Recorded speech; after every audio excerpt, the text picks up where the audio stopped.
How to fix Zelle error code 2900. It's a very simple and an easy process, so let's jump into the video. So the issue might arise due to the connectivity issue. In that case, what you want to do is, you have to check whether your internet connection is stable or not. So make sure that you are connected to the stable Wi-Fi. Once your connection is stable enough, the next thing you want to do is head over to your app store. Here in the search bar, search for Zelle.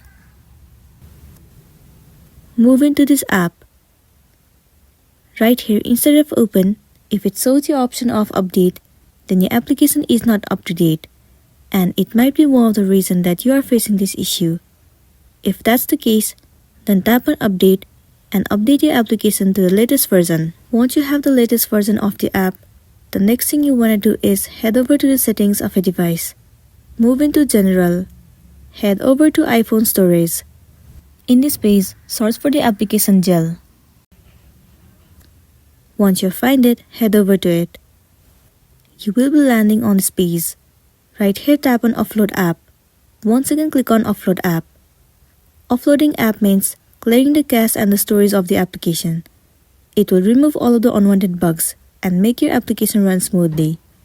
It might also fix the issue that you have been facing, and then you'll be good to go. But if you are still facing the issue, then what you want to do is simply uninstall the application and reinstall it again. Reinstalling the app will definitely fix your issue, and then you'll be good to go. So that's all for today, and this is simply how you can fix Zelle error code 2900. Make sure to smash the like button and consider subscribing if you found this video helpful. We'll see you in the next one.